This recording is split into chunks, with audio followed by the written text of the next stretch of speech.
Assalamualaikum, bertemu kembali dengan berita terkini. Sebelum mula sila subscribe, terima kasih.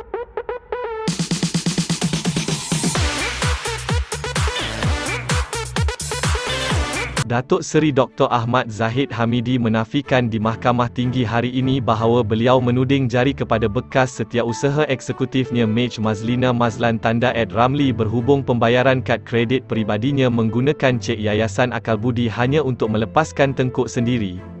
Ahmad Zahid, 69, juga menafikan bahawa keterangannya di mahkamah yang menyatakan beliau tidak mengetahui Mazlina membuat pembayaran kad kredit menggunakan cek yayasan itu adalah satu pembohongan.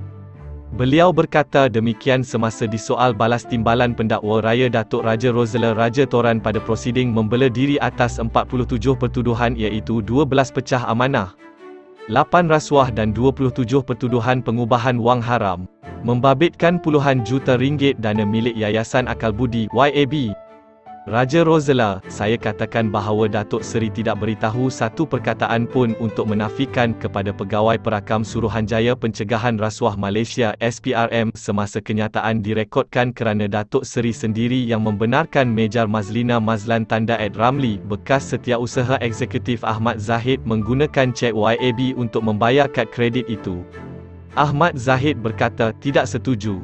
Ahmad Zahid tidak bersetuju dengan cadangan Raja Rosela bahawa beliau mempunyai peluang untuk memberikan penjelasan kepada SPRM dan menafikan pembabitannya dalam pembayaran kad kredit peribadinya. Raja Rosela menjawab tidak mengapa. Saya katakan sama ada cek asal atau imej ditunjukkan kepada Datuk Seri. Ia tidak menghalang untuk Datuk Seri memberikan penjelasan kepada SPRM. Ahmad Zahid berkata, saya mohon beri penjelasan. Saya berada dalam keadaan durus kerana kenyataan itu diambil sehingga pukul 10 malam. Jadi apabila menandatangani kenyataan SPRM itu, saya tidak sedar cek hanya menggunakan cop. Jadi saya tanda tangan keterangan SPRM sahaja.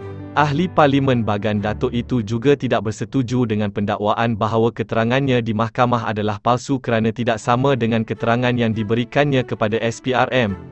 Raja Rosela bertanya, ini adalah keterangan Datuk Seri, keterangan SPRM. Jadi adakah Datuk Seri menyatakan keterangan itu tidak benar? Ahmad Zahid membalas, Yang Arif, apabila anda dalam keadaan durus dan kenyataan disediakan, apa pilihan yang anda ada?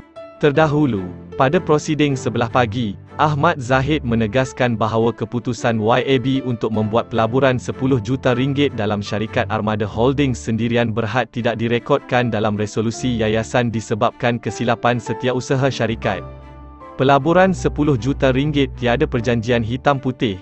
Ahmad Zahid berkata sebelum resolusi berhubung pelaburan itu disediakan, beliau mengadakan perbincangan dengan dua pemegang amanah yayasan yang diasaskannya itu mengenai pelaburan berkenaan.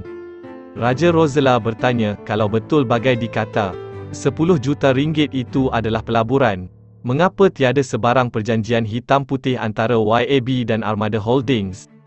Ahmad Zahid menjawab tiada, cuma persetujuan lisan. Saksi itu bersetuju dengan Raja Rosela bahawa 10 juta ringgit itu bukan jumlah yang sedikit dan tujuan asal penubuhan YAB adalah untuk membantu golongan asnaf dan miskin. Raja Rosela menjawab tetapi Datuk Seri buat keputusan untuk labur 10 juta ringgit kepada Armada Holdings yang bukan tergolong dalam golongan miskin. Ahmad Zahid berkata, benar, Armada Holdings bukanlah asnaf, tetapi ia, 10 juta ringgit yang diberikan kepada Armada Holdings adalah satu bentuk pelaburan yang akan mendapat pulangan pelaburan. Perbicaraan di hadapan Hakim Datuk Colin Lawrence Sikuerah bersambung 4 Julai ini. Terima kasih kerana menonton.